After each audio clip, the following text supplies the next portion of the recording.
Millets, जिसे हम मोटा अनाज भी कहते हैं, ये हमारे शरीर में सुपर फूड की तरह काम करता है, क्योंकि मिलेट्स में नॉर्मल अनाज से ज़्यादा प्रोटीन, विटामिन्स और मिनरल्स पाए जाते हैं। लेकिन अगर हम इसे गलत तरीका से खाते हैं तो हम ये प्रोटीन, विटामिन और मिनरल्स को नहीं पा पाते और हमारे शरीर में एसिडिटी, कॉन्स्टिपेशन, वॉमिटिंग, ब्लोटिंग जैसी समस्याएं आ जाती हैं। तो क्या है मिलेट्स को खाने का सही तरीका और किस तरह से हम मिलेट्स को अपने शरीर में मेडिसिन की तरह यूज कर सकते हैं, ये आज हम आपके साथ शेयर करने वाले हैं। सबसे पहले बात करते हैं उन लोगों की जिन्होंने अपने डाइट में अभी तक मिलेट्स को यूज नहीं किया है और पहली बार मिलेट्स को अपने डाइट में इंट्रोड्यूस करने वाले हैं, या फिर कि जिन्होंने मिलेट्स को अपने डाइट में इंट्रोड्यूस किया और उन्हें कुछ प्रॉब्लम्स आए हैं।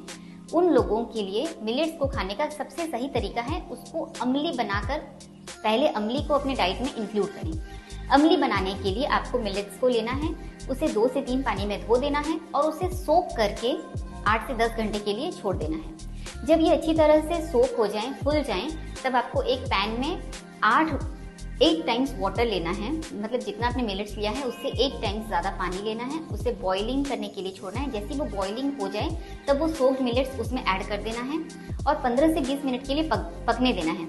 जब ये पक जाए तो आप गैस बंद कर दीजिए और इसी पैन के साथ ये मिलेट्स को छोड़ दीजिए 10 से 12 घंटा के लिए ढक के। ये अपने आप नेचुरली फर्मेंट हो जाएगा और मिलेट्स का अम्ली तैयार है। आप चाहें तो इसमें सॉल्ट, स्पाइसेस ऐड करके इसे ले सकते हैं, लेकिन इसे दोबारा गर्म मत कीजिए क्योंकि इसमें नेचुरल बैक्टीरियाज पैदा हुए हैं। जब आप इसे गर्म करेंगे तो ये बैक्टीरियाज फिर से वैनिश हो जाएंगे, तो इसीलिए आप इसे ऐसे ही लीजिए। जब आप इसे कंज्यूम करते हैं तो आप अपने गट को वो बैक्टीरिया दे रहे हैं जिससे कि ये मिलेट्स डाइजेस्ट होने वाले हैं और आपके इंटेस्टाइन में कोई एसिडिटी, गैस, ब्लोटिंग नहीं होने वाला है। दूसरा, आप मिलेट्स को जब भी खाएं तो उसमें बहुत सारे सॉसेस, हार्श स्पाइसेस ऐड ना करें। आप चाहें तो देसी सिनेमम, जिंजर, टर्मरिक, ये सभी आप इसमें ऐड कर सकते हैं। आप क्यूमिन, कोरिएंडर, ये सब भी यूज़ कर सकते हैं। लेकिन जो बहुत हार्श सॉसेस होते हैं जैसे मेयोनीज, सेजवान सॉसेस या बहुत पैकेट सॉसेस जो होते हैं, ये सब आप इसमें ऐड मत कीजिए क्योंकि मिलेट्स में नॉर्मल से काफ़ी ज़्यादा विटामिन और मिनरल्स पाए जाते हैं। जब आप ये सॉसेस के साथ ये मिलेट्स को लेते हैं तो ये सॉसेस उन विटामिन और मिनरल्स के एब्जॉर्प्शन को रोक देते हैं। तो आप ये विटामिन और मिनरल्स खा तो रहे हैं लेकिन आपके शरीर को मिलता नहीं है अगर आप इसे बहुत सारे हार्श सॉसेस के साथ खाते हैं।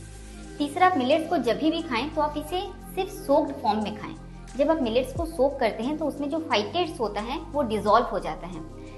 8 से 10 घंटे तक आप मिलेट्स को सोक कर सकते हैं, लेकिन अगर आपके पास टाइम की कमी है तो आप कम से कम 2 घंटे मिलेट्स को ज़रूर सोक करिए, जिससे ये फाइटिक एसिड उससे निकल जाएंगे और तब आप मिलेट्स को अच्छी तरह से डाइजेस्ट और एब्जॉर्ब कर पाएंगे।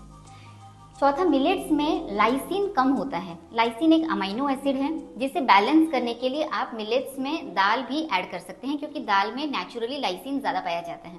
इस तरह से आप एक बैलेंस वे में खाएंगे तो अगर आपको पहले से एसिडिटी के सिम्टम्स हैं और अगर आप लाइसिन कम ले रहे हैं तो आपके ये एसिडिटी के सिम्टम्स बढ़ जाते हैं। लेकिन अगर आप इसे दाल के साथ बैलेंस करके खाते हैं तो वो एक बैलेंस मील होता है और आपको एसिडिटी के सिम्टम्स नहीं आते हैं। अब बात करते हैं कि मिलेट्स को आप किस तरह से मेडिसिन के रूप में ले सकते हैं। मिलेट्स को खाने के लिए अगर आप मिलेट्स को पहले सोक करते हैं फिर स्प्राउटिंग करते हैं तो वो मिलेट्स मेडिसिन की तरह आपके बॉडी में काम करता है क्योंकि मिलेट्स में बहुत ज़्यादा मात्रा में विटामिन्स होते हैं। जब आप इन मिलेट्स को सोक करके स्प्राउटिंग करते हैं तो ये विटामिन्स मिनी फोल्ड्स उसमें बढ़ जाते हैं। सपोज हम बात करते हैं लिटिल मिलेट की। लिटिल मिलेट यानी कि रागी, जब आप इसे सोक करते हैं फिर स्प्राउटिंग करते हैं तो इसमें नेचुरली जो कैल्शियम और आयरन रहता है ये इस नेचुरल से ज़्यादा और बढ़ जाता है, जिसके कारण ये आपके बॉडी में मेडिसिन की तरह काम करता है। दूसरा, इसमें फाइटेट्स भी रिमूव हो गए जिसकी वजह से अच्छे से एब्जॉर्ब हो पाता है। वैसे ही अगर हम बात करें जवार की तो जवार में मैग्नीशियम बहुत अच्छी मात्रा में पाया जाता है, लेकिन जब आप इसे सोक करके स्प्राउट कर देते हैं तो यही जवार में मैग्नीशियम का क्वांटिटी और बढ़ जाता है, जिसकी वजह से ये आपके शरीर में मैग्नीशियम टैबलेट की तरह काम करने वाला है और आपके थायराइड और मैग्नीशियम से रिलेटेड सिम्टम्स को कम करने वाला है। इस तरह से आप मिलेट्स को खाकर अपने शरीर में विटामिन्स और मिनरल्स की कमी को दूर कर सकते हैं और मिलेट्स को मेडिसिन के रूप में अपने बॉडी में ले सकते हैं। एक बात का लेकिन आपको खास ध्यान रखना होगा कि आप मिलेट्स को अपने किसी भी 2 मेन मील से ज़्यादा में इंक्लूड ना करें क्योंकि मैक्सिमम मिलेट्स के तासीर गर्म होते हैं। तो जब आप इसे बहुत ज़्यादा अपने डाइट में लेते हैं तो ये गर्म होने के कारण कहीं आपके पेट को गर्म न कर दे, तो आप मैक्सिमम 2 मील्स में ही मिलेट्स को ऐड कीजिए, उससे ज्यादा मत कीजिए। तीसरे मील्स में बेस्ट ऑप्शन है राइस, क्योंकि राइस का तासीर ठंडा है। तो अगर आप 2 में गर्म चीज ले रहे हैं तो आप 1 में राइस को ऐड कर सकते हैं। राइस को उगाने में बहुत ज्यादा पानी का यूज होता है, जिसकी वजह से उसका तासीर ठंडा होता है। ये आपके स्टमक को नेचुरली कूल रखेगा। तो इस तरह से आप मिलेट्स को ले सकते हैं, 2 मील्स में मिलेट और 1 मील में राइस।